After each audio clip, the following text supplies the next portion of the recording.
Hello everyone, welcome back to my channel. आज हम बात करने वाले हैं 11th क्लास का चैप्टर 2 बायोलॉजिकल क्लासिफिकेशन का पार्ट 6, जिसमें हम कवर करेंगे protozoans, types of protozoans and fungi. Okay, पिछले वीडियो में हमने सिर्फ स्लाइम मोल्ड पर एक वीडियो बनाया था जिसमें मैंने ब्रीफली स्लाइम मोल्ड के बारे में बताया था। आज हम प्रोटोजोन्स और टाइप्स ऑफ प्रोटोजोन्स पढ़ेंगे और इंट्रोडक्शन ऑफ फंगी तक जाएंगे। ओके, तो फिर शुरू करते हैं स्टूडेंट्स। वाले हैं प्रोटोजोन्स। सबसे पहले हम थोड़ा सा समझते हैं इसकी फिगर को। ठीक है, ये प्रोटोजोन्स हैं।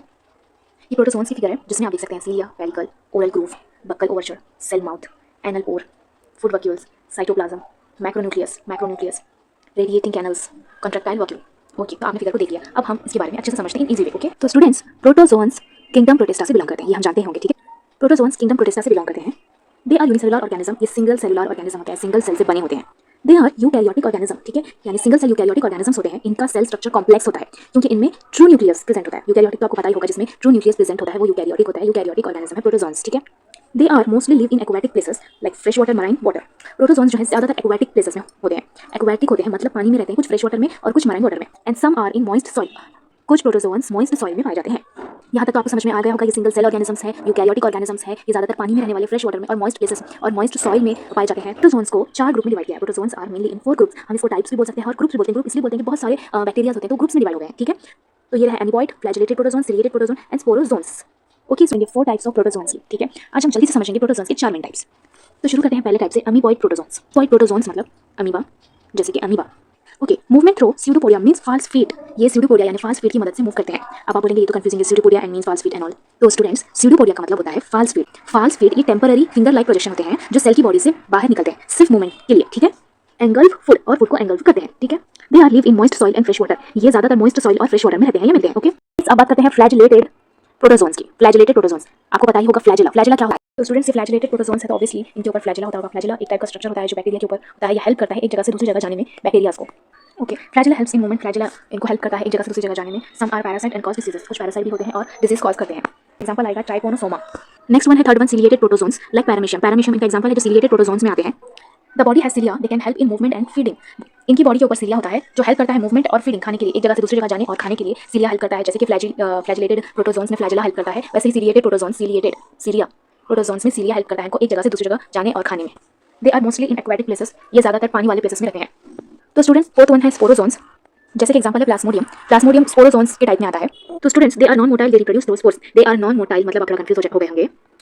नॉन मोटाइल का मतलब होता है जो खुद से मूव नहीं कर सकता, जो खुद से मूव नहीं करते। जैसे कि पिछले टाइप्स में कुछ फ्लैजिला के जरिए एक जगह से दूसरी जगह जा रहे थे, जो कुछ सीलिया के जरिए एक जगह से दूसरी जगह जा रहे थे। स्पोरोजोन्स में ऐसे कोई भी स्ट्रक्चर नहीं होता जो वो एक जगह से दूसरी जगह जा सके। ये नॉन मोटाइल होते हैं जो खुद से मूव नहीं कर सकते, यानी ऐसे ऑर्गेनिजम्स, ये सेल्स जिनके पास मूवमेंट के लिए स्ट्रक्चर जैसे सीलिया, फ्लैजिला या सीडोपोडिया नहीं होता। ठीक है, उसी का ही एक एग्जांपल है प्लाज्मोडियम, एक नॉन मोटाइल प्रोटोजोन है। ये खुद से मूव नहीं करता बल्कि होस्ट जैसे मॉस्किटो या ह्यूमन बॉडी के थ्रू ट्रांसफर होता है, जैसे कि वो होस्ट के जरिए एक जगह से दूसरी जगह ट्रांसफर होता है। That's it. तो स्टूडेंट, प्लाज्मोडियम कॉजेस मलेरिया, जैसे कि मैंने आपको अभी जस्ट बताया कि ये Plasmodium causes malaria, Plasmodium malaria भी कॉजेस करता है ह्यूमन बॉडी के लिए। तो स्टूडेंट्स, छोटे होते हुए भी प्रोटोजोन्स बायोलॉजी में बहुत इंपॉर्टेंट है। किंगडम फंगी की तो शुरू करते हैं। तो students, fungi belongs to a separate biological kingdom. Fungi को एक अलग बायोलॉजिकल किंगडम में रखा गया है, उसे एक सेपरेट किंगडम में से बिलोंग करते हैं। They include mushroom, east and moulds. तो स्टूडेंट्स, फंगी एक अलग किंगडम है जिसमें मशरूम, ईस्ट, मोल्ड्स शामिल होते हैं। तो students, fungi are heterotrophic, they depend on other organism for food. Fungi जो है अलग किंगडम, फंगी को जो है अलग किंगडम में रखा गया है। इसमें मशरूम, मोल्ड्स, ईस्ट आते हैं। Fungi are heterotrophic, fungi heterotrophic होते हैं, they depend on other organism for food. जैसे कि ये अपना खाना खुद नहीं बनाते, ये दूसरे ऑर्गेनिजम्स पर डिपेंड होते हैं, जिन्हें हम हेटेरोट्रॉफिक कहते हैं। ठीक है, तो स्टूडेंट नेक्स्ट पॉइंट है, most fungi are saprophytes, feeding on dead and decaying matters. अब इस पॉइंट को समझने के लिए सेप्रोफाइट्स, तो स्टूडेंट आप बोलेंगे कि सेप्रोफाइट्स क्या होता है। सेप्रोफाइटिक ऑर्गेनिज्म वो होते हैं जो सेप्रोफाइट को कहते हैं जो डेड और डिकेइंग ऑर्गेनिक मैटर से अपना खाना लेते हैं। ये अपना खाना खुद नहीं बनाते, ये डेड चीज़ों पर डाइजेस्टिव एंजाइम रिलीज करते हैं। ठीक है, फिर डिजॉल्व न्यूट्रिएंट्स को ऑब्जर्व कर लेते हैं। जैसे कि हम एग्जाम्पल में बोलेंगे मशरूम और ब्रेड मोल्ड सेप्रोफाइटिक होते हैं। Okay, some fungi are parasite living on living organism and causing disease. Okay, तो स्टूडेंट्स, कुछ फंगी जो है पैरासाइट्स भी होते हैं जो लिविंग ऑर्गेनिजम्स पर लिविंग करते हैं, रहते हैं और फूड भी उन्हीं से लेते हैं, डिसीज कॉज करके। ठीक है, तो student, some fungi are parasite living on living organisms and causing diseases. तो स्टूडेंट्स, इन सिंपल वर्ड्स, कुछ फंगी जो है पैरासाइट भी होते हैं जो लिविंग ऑर्गेनिज्म से फूड लेते हैं, मतलब कॉजिंग डिसीज करके। ओके, तो next point is their body is made up of thin thread like structure called highway. तो स्टूडेंट्स, फंगी की बॉडी जो है थ्रेड जैसी होती है। थ्रेड मीन्स धागे की तरह होती है, धागे की तरह स्ट्रक्चर होता है उसका, जिसे हम हाईवे कहते हैं। In network of hyphae is called mycelium. मतलब गौर से सुनो स्टूडेंट्स, फंगी की बॉडी जो है थ्रेड लाइक स्ट्रक्चर में होती है, मतलब एक धागे की तरह थिन स्ट्रक्चर में होती है, पर ये स्ट्रक्चर जो है नेटवर्क की तरह एक दूसरे से जुड़ा हुआ होता है। ओके, बहुत ही थिन। इस नेटवर्क को माइसेलियम कहते हैं। Okay, the network of hyphae is called mycelium. Okay, तो next point is their cell wall is made up of chitin not cellulose like plants.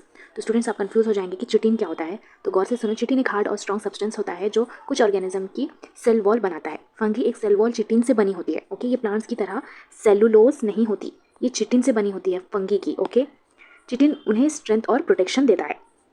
Okay, तो स्टूडेंट नेक्स्ट पॉइंट इज, तो fungi का reproduction कैसा होता है? Fungi reproduce mainly by spores. Spores से fungi का reproduction होता है। अगर आपको स्पोर्ट्स नहीं पता तो मैं बताती हूँ। स्पोर्ट्स रिप्रोडक्शन एक तरह का असेक्सुअल रिप्रोडक्शन होता है। फंगी और कुछ प्लांट स्पोर्स के थ्रू रिप्रोड्यूस करते हैं।